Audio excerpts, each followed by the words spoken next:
Do you know there's theory going viral on the internet? In this scene from Avengers Endgame, Thanos only picked up Iron Man just to protect himself from Thor's hammer. And to be honest, I used to think the same at first, but according to this theory, Thanos' intentions were extremely brutal. Basically, he wanted to tear Iron Man into two pieces like he did in the comics. And Thor threw his hammer not to hit Thanos, but save Iron Man from Thanos.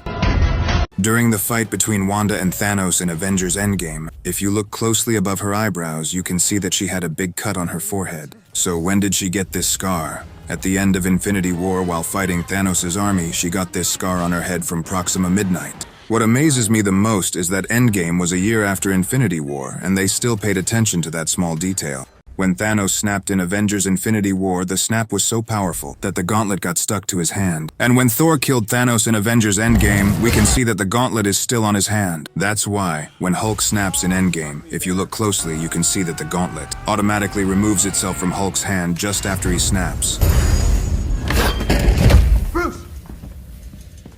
I think Tony Stark must have analyzed the gauntlet after Thanos' snap and created a design that could handle the power of all the stones without getting stuck to the wielder's body, because Tony always learns from mistakes.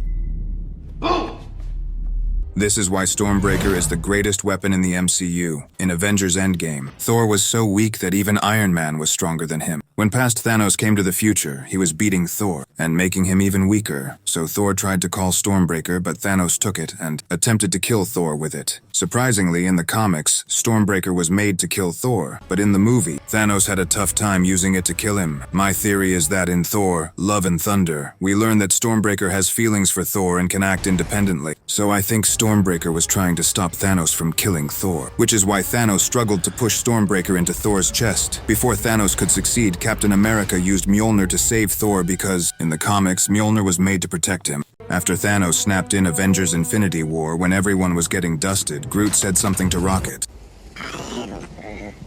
No, Groot.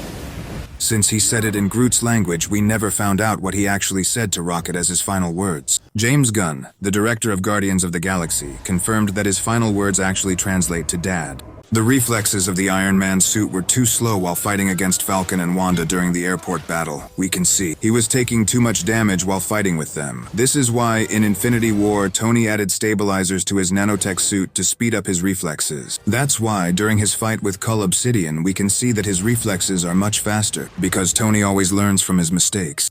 Come out! Come out! Come out! During the fight between Spider-Man and Captain America in Civil War, Spider-Man says that Tony told him to attack his leg because it's his weakness.